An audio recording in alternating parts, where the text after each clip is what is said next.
Cricket updates చూస్తే England టూర్లో భారత్కి నిరాశ ఎదురైంది. వన్డే సిరీస్ని కూడా ఇంగ్లాండ్ చేజిక్కించుకుంది.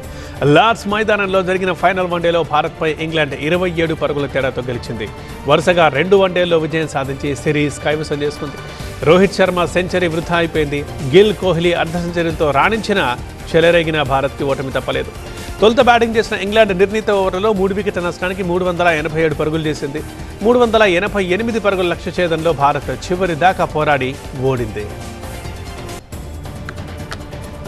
తనపై వస్తున్న విమర్శలకు రోహిత్ శర్మ బ్యాట్ తో సమాధానమిచ్చారు. ఇంగ్లాండ్ తో వన్డే సిరీస్ కోల్పోయినప్పటికీ రోహిత్ శర్మ సరికొత్త రికార్డు సృష్టించారు. లార్డ్స్ మైదానంలో సెంచరీ చేసిన తొలి భారత బ్యాటర్గా చరిత్రకెక్కారు. గతంలో వివి రిచర్డ్స్ చేసిన 138 పరుగుల రికార్డు సైతం సమం చేశాడు. ఇంగ్లాండ్లో 8 సెంచరీస్ పూర్తి చేశాడు. ఇవాళ నుంచి పార్లమెంటు వర్షాకాల సమావేశాలు ప్రారంభమవుతున్నాయి. ఆగస్టు 13 దాకా జరిగే సమావేశాల్లో కీలక బిల్లులు సభ ముందుకొస్తున్నాయి.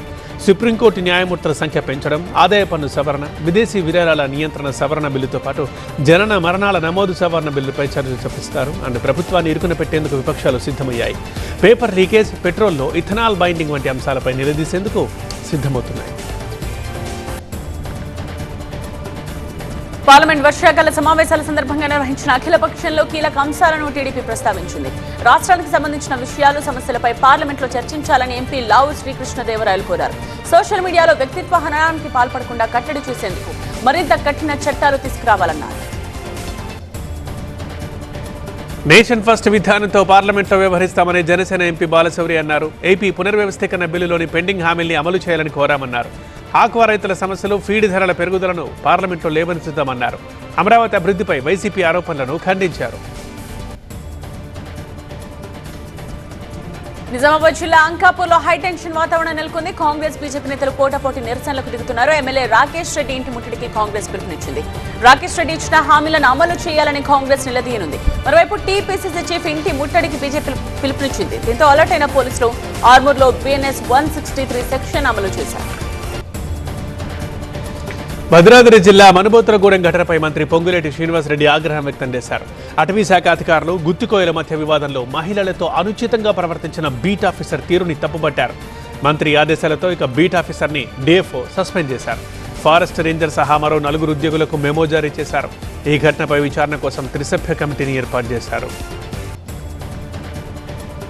కేటీఆర్ రక్తంలో నిజాయితీ, కృతజ్ఞత లేదని కాంగ్రెస్ నేత జగ్గారెడ్డి అన్నారు. రాహుల్, ప్రియాంకకు డెత్ డిక్లరేషన్ అనడంపై ఆగ్రహం వ్యక్తం చేశారు. తెలంగాణ ఇచ్చిన కుటుంబం నాశనం కోరుకుంటావా అంటూ నిలదీశారు. తెలంగాణ ఇచ్చినప్పుడు సోనియా కాళ్లు మొక్కిన సంగతి మర్చిపోయారా అని ప్రశ్నించారు. గాంధీ కుటుంబం రాజకీయ విలువలకు కట్టుబడిందని, కేసీఆర్ కుటుంబం విలువల్లేని రాజకీయం చేస్తోందన్నారు.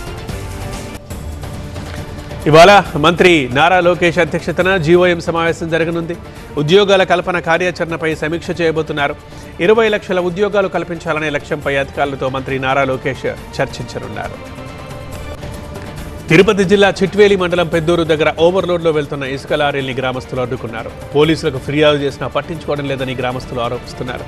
తెలుగుదేశం పార్టీ ఇన్ఛార్జ్ ముక్క రూపానందరెడ్డి ఆధ్వర్యంలో ఇసుక దందా జరుగుతుందని గ్రామస్తులు ఆరోపిస్తున్నారు. అడ్డుకున్న లారీల్ని వెంటనే సీజ్ చేసి కేసులు పెట్టాలంటూ డిమాండ్ చేశారు. కాకినాడ జిల్లా కరపలో శ్రీ కాశీ వారాహి ఆషాఢ గుప్త నవరాత్రి మహోత్సవాలు అంగరంగ వైభవంగా జరుగుతున్నాయి. స్వప్న వారాహి మాతగా అమ్మవారు దర్శనమిచ్చారు. 5వ రోజు లక్ష గాజులతో అమ్మవారికి అలంకరణ చేశారు. భక్తులు పెద్ద ఎత్తున రావడంతో శ్రీ కాశీ వారాహి అమ్మవారి క్షేత్రం జనసంద్రంగా మారింది. హైదరాబాద్ పాత బస్తీలోని ఉమ్మడి ఆలయాల ఊరేగింపు కమిటీ ఆధ్వర్యంలో బోనాల పండుగ ఘనంగా జరిగింది. హరిబోలి బంగారు మైసమ్మకు ప్రత్యేక పూజలు చేసి జూబ్లీహిల్స్ పెద్దమ్మ తల్లికి బంగారు బోనం సమర్పించారు. బాజా భజంత్రీలు, పోతురాజుల విన్యాసాలు, జోగినీల నృత్యాల నడుమ ఒడిబియ్యం పోశారు. అమ్మవారికి 2వ బోనం సమర్పించే ఆచారం దశాబ్దాలుగా కొనసాగిస్తున్నామని కమిటీ అధ్యక్షుడు మధుసూదన్ చెప్పారు. హైదరాబాద్ సరూర్ నగర్ పరిధిలోని సరస్వతి నగర్ కాలనీలోని పోచమ్మ ఆలయంలో జరిగిన చోరీ కేసును పోలీసులు ఛేదించారు. మహబూబాబాద్ జిల్లాకు చెందిన బూర్ల అనిల్ను అరెస్ట్ చేసి అతని దగ్గర అమ్మవారి బంగారు పుస్తలు, వెండి వస్తువులు, హుండీ, నగదును స్వాధీనం చేసుకున్నారు. ఆన్లైన్ బెట్టింగ్లతో అప్పుల పాలైన నిందితుడు డబ్బు కోసం ఆలయంలో చోరీ చేసినట్టు పోలీసుల విచారణలో తేలింది. గ్రామాల్లో ధర్మ పరిరక్షణ, ప్రజల్లో భక్తిభావం పెంపొందించడమే లక్ష్యంగా శ్రీరామ హృదయం కార్యక్రమాన్ని చేపట్టామని త్రిదండి అహోబిల రామానుజ జీయర్ స్వామి అన్నారు. త్రిదండి చిన్నజీయరు స్వామి 70వ త్రినక్షత్ర మహోత్సవ సందర్భంగా అహోబిల రామానుజ జీయరు స్వామి ఉత్తరాంధ్రలో పర్యటిస్తున్నారు. విశాఖ ఆదర్శనగర్లోని లక్ష్మీనారాయణ ఆలయంలో సమావేశం నిర్వహించారు. ఈ నెల 29 నుంచి ఆగస్టు 12 వరకు తెలంగాణలో, ఆగస్టు 13 నుంచి 28 తేదీ వరకు ఏపీలో కార్యక్రమాలు నిర్వహిస్తామని చెప్పారు. కొమరం భీం జిల్లా రెబ్బెన మండలంలోని నారాయణపూర్ గ్రామసభ కీలక నిర్ణయం తీసుకుంది. పంచాయతీ పరిధిలో బెల్ట్ షాపులను నిషేధిస్తూ గ్రామసభ ఏకగ్రీవ తీర్మానం చేసింది. ఈ నెల 21 లోపు మద్యం నిల్వలు విక్రయించి దుకాణాలు మూసివేయాలని డెడ్ లైన్ విధించింది. 22 నుండి నిబంధనలు ఉల్లంఘిస్తే 10,000 రూపాయల జరిమానా విధిస్తామని గ్రామసభ హెచ్చరించింది. లోకేష్ రెడ్ బుక్ చట్టపరంగా అమలవుతోందని పిఠాపురం మాజీ ఎమ్మెల్యే వర్మ చెప్పారు. తప్పు చేసిన వారికి శిక్షలు పడుతూనే ఉంటాయని అన్నారు. గత ప్రభుత్వంలో ఆళ్ల రామకృష్ణారెడ్డి మంత్రి పదవి కోసం చంద్రబాబు, నారాయణపై కేసులు పెట్టారని వర్మ ఆరోపించారు. రాజధాని అమరావతిని అడ్డుకోవాలనే ఉద్దేశంతోనే కేసులేశారంటూ మండిపడ్డారు వర్మ. కొమరం భీం జిల్లా కాగజ్నగర్ మండలంలోని అంకుసాపూర్ గ్రామంలో సిర్పూర్ ఎమ్మెల్యే డాక్టర్ పాల్వాయి హరీష్ బాబు పర్యటించారు. గ్రామంలో రైతులను కలిసి ముఖాముఖి నిర్వహించారు. రైతుల సమస్యలను అడిగి తెలుసుకున్నారు. రైతులతో కలిసి స్వయంగా అరకపట్టి పొలంతున్నారు. రైతుల సమస్యలను నేరుగా తన దృష్టికి తీసుకురావాలని ఎమ్మెల్యే సూచించారు. తిరుమల శ్రీవారిని మై హోం గ్రూప్ అధినేత జూపల్లి రామేశ్వరరావు కుటుంబ సభ్యులు దర్శించుకున్నారు. జూపల్లికి ఆశీర్వచనం ఇచ్చిన వేద పండితులు ఆ తర్వాత తీర్థ ప్రసాదాలు అందజేశారు. వర్షాలు పడి పంటలు బాగా పండాలని, లోకం సుభిక్షంగా ఉండాలని వారు కోరుకున్నారు. మచిలీపట్నం పోర్ట్ పనులు శరవేగంగా జరుగుతున్నాయని మంత్రి కొల్లు రవీంద్ర అన్నారు. వచ్చే జనవరి నాటికి అక్కడ కార్యకలాపాలు ప్రారంభమవుతాయని తెలిపారు. మోపిదేవి సుబ్రహ్మణ్యేశ్వర స్వామి రవీంద్ర దర్శనం చేసుకున్నారు. అక్కడి పుట్టలో పాలు పోసి మొక్కుబడులు చెల్లించుకున్నారు. రామాయపట్నం పోర్టు ప్రైవేటీకరణ సరికాదంటున్నారు మాజీ సీఎం జగన్. అభివృద్ధి చేస్తున్నారా లేక స్కామ్ చేస్తున్నారా అంటూ సూటిగా ప్రభుత్వాన్ని ప్రశ్నించారు. రాష్ట్ర ప్రయోజనాలు తాకట్టు పెడుతున్నారని ఆరోపించారు. పోర్టు ప్రైవేటీకరణతో రాష్ట్ర ఖజానాకి భారీ నష్టం తప్పదని, 4,929 కోట్ల పోర్టుని కేవలం 1,500 కోట్లకే ఇవ్వడం వల్ల రాష్ట్రంపై 3,500 కోట్ల అప్పు భారం పడుతుందని అన్నారు.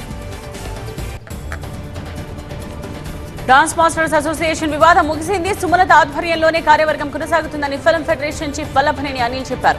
అసోసియేషన్లో ఎలాంటి గొడవలు లేవని, జానీ మాస్టర్పై బహిష్కరణ వేటును వెనక్కి తీసుకున్నట్టు చెప్పారు. ఆరోపణలు ఉన్న వారిపై చర్యలు తప్పవని అనిల్ స్పష్టం చేశారు. డాన్సర్ల వివాదంపై తానిచ్చిన వివరణపై ఫెడరేషన్ సంతృప్తి వ్యక్తం చేసిందని జానీ మాస్టర్ చెప్పారు. కార్మికుల కష్టార్జితం వారికే దక్కాలని సుమలత అన్నారు.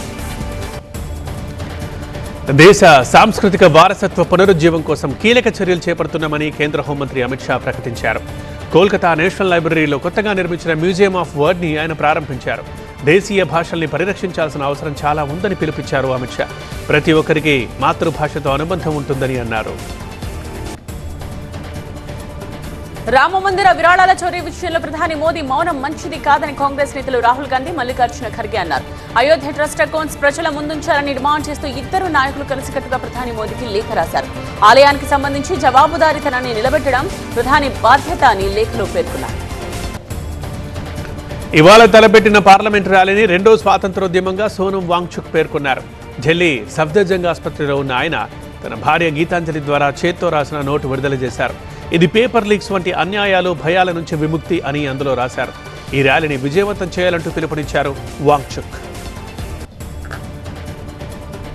సోనం వాంగ్చుక్ కు మద్దతుగా ముంబైలో ఉద్దవ్ ఠాక్రే శివసేన భారీ ప్రదర్శన చేపట్టింది. పెద్ద సంఖ్యలో విద్యార్థులు ఇందులో పాల్గొన్నారు.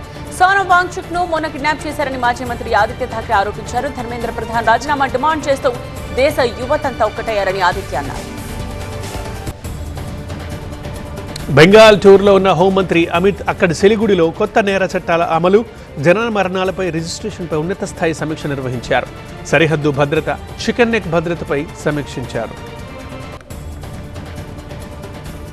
పరీక్షల విషయంలో దేశం రాజీ పడితే అది తన భవిష్యత్తును రాజీ చేసుకుంటుందని ఒడిశా మాజీ సీఎం బీజేడీ అధ్యక్షుడు నవీన్ పట్నాయక్ అన్నారు. దేశంలో ఇవాళ విద్యా వ్యవస్థపై నమ్మకం పోయిందని ఎక్స్ వేదికగా ఆయన ఆవేదన వ్యక్తం చేశారు. రాజకీయాలు పక్కకు పెట్టి శాంతియుతంగా నిరసన తెలుపుతున్న విద్యార్థులతో చర్చలు జరపాలని ప్రభుత్వానికి నవీన్ పట్నాయక్ సూచించారు. చెన్నై నగరానికి తాగునీటి కీలకమైన పల్లీకరణై తడినేలను కాపాడాలని కోరుతూ పీఎంకే అధ్యక్షుడు అన్బుమణి సంతకాల ఉద్యమం మొదలుపెట్టారు. గతంలో 15,000 ఎకరాలున్న ఈ తడినేలలు శతాబ్ద కాలంలో 2,500 ఎకరాలకు తగ్గిపోయాయని అన్బుమణి తెలిపారు. ఆపరేషన్ సింధూర్ విజయస్తంభం ఏర్పాటు లోహాన్ని కరిగించే వేడుకను తమిళనాడు కుంభకోణంలో నిర్వహించారు. రిటైర్డ్ జనరల్ జనరల్ అరుణ్ ఈ కార్యక్రమంలో ముఖ్య అతిథిగా పాల్గొన్నారు. షైన్ ఫౌండేషన్ ఈ పిల్లర్ నిర్మిస్తోంది. 8.5 అడుగుల ఎత్తు, 3 అడుగుల వెడల్పు, 600 కేజీల బరువుతో దీన్ని నిర్మిస్తున్నారు. జమ్మూ కాశ్మీర్లో కుంభవృష్టికి 16 మంది చనిపోయారు. అతి కష్టం మీద కొన్ని మృతదేహాలను వెలికితీశారు. గల్లంతైన వారి కోసం అన్వేషణ కొనసాగుతోంది. కుండపోతగా కురుస్తున్న వర్షాలకు కాశ్మీర్లోని నదులన్నీ పొంగి పొర్లుతున్నాయి. గడిచిన వారం రోజులుగా కాశ్మీర్లోని ప్రాంతాల్లో భారీ వర్షాలు పడుతున్నాయి. ప్రతికూల వాతావరణంతో జమ్మూ వైష్ణోదేవి యాత్రను తాత్కాలికంగా రద్దు చేశారు. ఈ నిర్ణయంతో చాలా మంది భక్తులు ఆవేదన వ్యక్తం చేశారు. ముందు జాగ్రత్త చర్యగా అమర్నాథ్ యాత్రను ఇప్పటికే రద్దు చేశారు. జమ్మూ కాశ్మీర్లో భారీ వర్షాలు కురుస్తున్నాయి. జాతీయ అవార్డుల్లో సత్తా చాటిన కమిటీ కుర్రోళ్ళు cinema unit special thanks meet ని ఏర్పాటు చేసింది. ఉత్తమ తెలుగు చిత్రంగా నిలవడమే కాకుండా ఈ చిత్రానికి పనిచేసిన పి రవికుమార్కి ఉత్తమ మేకప్ ఆర్టిస్ట్ అవార్డు కూడా లభించింది. తొలిసారి నిర్మాతగా మారిన నిహారిక కొనిదెల మొదటి ప్రయత్నంలోనే 2 నేషనల్ అవార్డుల్ని సొంతం చేసుకున్నారు.